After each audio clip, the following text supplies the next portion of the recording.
My neighbor just had a baby, and her husband died shortly after. Story time. She pointed right at Brad's nose and screamed, Brad, you took $1,200 out of our joint account last month and said it was for your mother's medicine. You spent it on shoes for this bitch. Honey, let me explain. I didn't buy those shoes. Brad sweated profusely, trying to defend himself. If you didn't buy them, why are you hiding your feet? Matching shoes? I didn't know you had such a romantic streak. Tiffany didn't give him a second to breathe. She lunged forward and slapped him across the face. The scene immediately descended into chaos. Chloe was completely caught off guard by this sudden turn of events. She tried to grab Tiffany's hand. Tiffany, please don't misunderstand. It really wasn't Brad. Get away from me. You husband-stealing whore. Tiffany shoved her hard. Chloe fell onto the grass, clutching her ankle. Her eyes welled up, and fat tears started rolling down her cheeks. Before, this pitiful act would have had men rushing to help her up. But now, under the murderous glares of their own wives, not a single man dared to move. I watched the drama unfold coldly, said nothing more, and turned around to continue my jog. For the next few days, the building was exceptionally quiet. Chloe didn't post a single thing in the group chat, and the male neighbors went completely silent.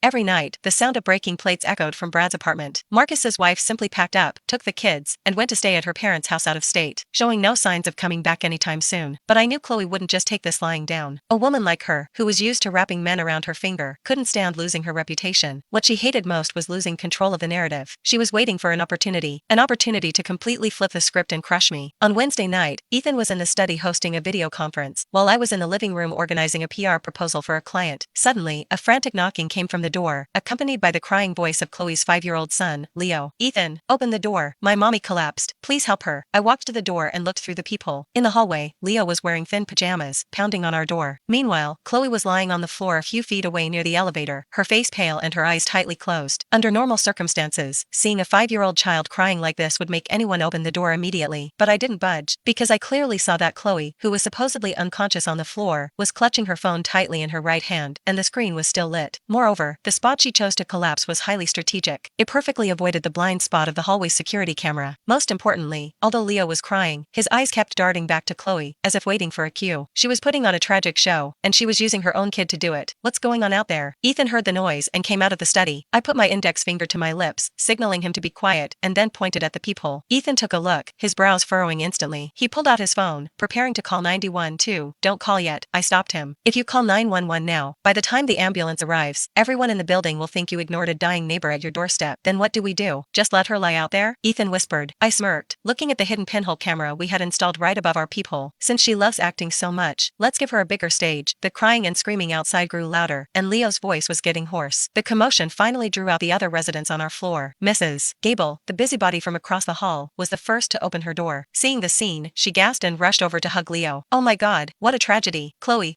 wake up.